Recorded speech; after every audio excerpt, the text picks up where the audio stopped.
Thanks so much for joining us today. We're here with Gasan Awad, who is the Vice President for Identity and Fraud Product Management. Thank you also for being here today. Could you start off, if you don't mind, telling us a little bit more about what that means and what you do? Sure. We're fortunate enough to work with a real good group here, and our job really entails understanding what our clients really need or want and how to fill that gap for them. So in terms of identity and fraud, and it's part of reading the market, understanding the trending, and really getting to know the customer and understanding how we can best serve those needs, and really working with the internal groups here to develop relevant solutions for the end market. As consumers, we've all been there. We've all been online trying to make those purchases. And just as we're about to check out, pop, there goes a question where it's personal information, and it can be kind of rub the consumer the wrong way. Can you talk more about how businesses can still utilize that solution without, alienating some of their base? Sure, that's a great question. I think that's one of the great challenges that fraud practitioners and business folks deal with today, is how to manage the identity and fraud risk while not alienating the customer and causing undue friction. So part of the solution is really how do you utilize that only in the highest risk situations. So how can you use more passive-like tools like device, behavior analytics, and others to move people through the process where they are not impacted. And in that way, when you're doing it in the background and you improve that customer interaction and that customer experience, they feel a lot better on what you're doing and the service you're providing. And at the end of the day, what you're really trying to do is lower the false positive and lower that operating expense that are associated with those type of processes.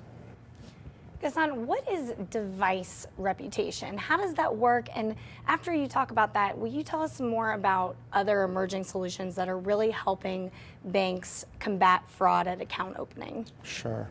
So you heard us mention passive tools. Device reputation, device recognition is one of those passive tools.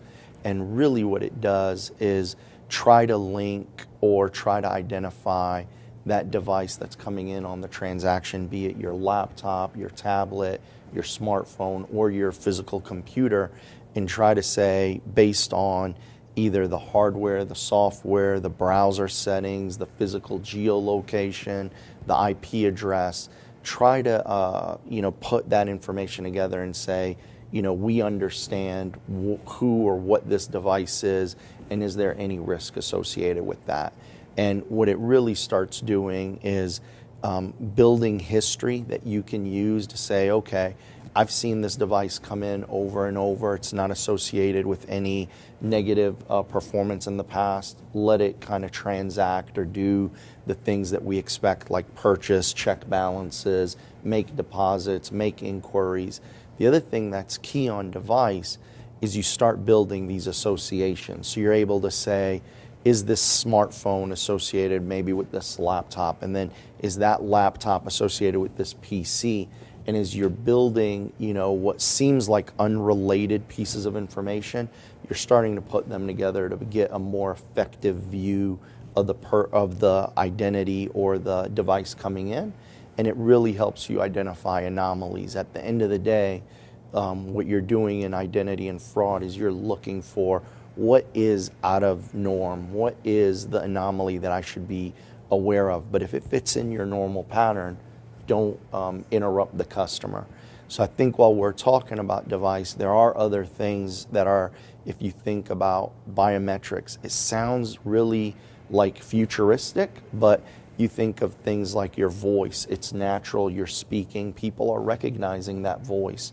You think about maybe your fingerprint, your finger, the iPhone, the Apple phone. Now you're going to be able to unlock with just your finger. So these are things that a couple years ago we may have not perceived or looked at as the technologies of the future, but they are happening right now. And then the last thing I'd probably talk about is analytics, behavior analytics, and the ability to take a lot of what we would say unrelated data sets, maybe things from social media, maybe things on how you're interacting on the net, maybe pieces of information that we don't see how they're associated, but through methodologies and analytics, really providing valuable insights to make better decisions. So between device, biometrics, behavior analytics, I think those are some of the things that you see that help in that endeavor. Gasan, can you tell our viewers what it means to deploy a layered defense and why that's so effective? Great question, Meredith. I think that's really the challenge the industry faces. And what you're looking at today is we do want to detect and identify fraud. We also want to make sure that we're minimizing some of the operating expense and also enhancing the customer experience. And I think when you're trying to manage against all three of those, what we mean by layered approach is how do you put in all the tools at your disposal in a very methodical method to ensure you're optimizing your process not only for the customer but for your business needs. And what we really want to be able to do there is how can you put in the tools that are most passive and that can bring through the majority of the accounts without stopping their normal process. So in what we try to recommend is making sure that you save the most friction-full products or offerings or solutions for your highest risk customers. So in other words, if you're trying to buy a $9 music CD on iTunes, your type of interaction is going to be very different than if you're buying a $5,000 jewelry from an online merchant. And it should step accordingly. Also, are there things that are different, like, has your information been recognized in a shared database or an exchange? Has your identity been in play? Do we see activity around the device you're coming in? There may be a couple factors, but making sure that you have that layered approach to optimize not only your identity screening, but your authentication process across all your channels is critical. And if you think about financial industries today, having that enterprise view of what has happened not only maybe in my credit card space, but in my DDA space, in my mortgage space, in my retail space, I think understanding that interaction across all of those is critical. The other thing is also not only leveraging your internal data for analytics, but how can you utilize external data as well? And I think that's where you start talking about the network effect and taking that in to help your analytics better understand the customer behavior and take more appropriate actions. So those are the type of things that you would look at to really help across the spectrum of your organization, not only at account opening, but at account management, and then maybe even in the charge-off perspective to help you optimize your processes. Well, identity and fraud have been such hot topics, not only in the media, but in our industry especially. Are there any other best practices that you'd like to share with our viewers that you've seen be really successful? Sure. I think outside of the layered approach and really looking at your strategies over time, because fraud is so fluid, what you set up today can change pretty quickly. So making sure that you have periodic reviews to understand how that shifted and adjusting those are really important. The other thing that I would say is really automating your process. I mean, you should not have to manually review a lot of your application flow. One, it's expensive.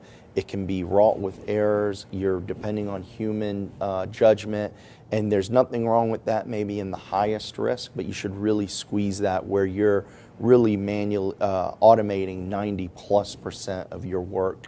The other thing, like we've always said, is layering in your approach and making sure you're not applying one rule to all of your portfolio when really you should be segmenting it in very different ways.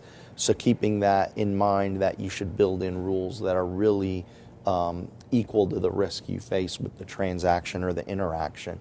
The other thing that I would say also is a lot of people think of regulatory compliance equaling fraud. That is not really always the same, and you must understand in today's regulatory environment, how do I assess or how do I take care of the regulatory compliance? And that sometimes is very different than what you're doing in fraud. So I think that's another thing to always keep in mind. And as we said earlier, understanding what that customer is doing across your portfolio, you should not have a siloed view. That's going to really leave you at a disadvantage if you're only viewing that customer and their performance in one portfolio, when you have the information to get a broader view of what they're doing and maybe more appropriately understand not only their risk, but the opportunity you have to potentially do other things with them, like upsell or retain them in an effective manner. Well, Gasan, this is a very interesting, always evolving topic, so please keep us posted on any new products or solutions that you're working on, and thank you for joining us today. Thank you for having me.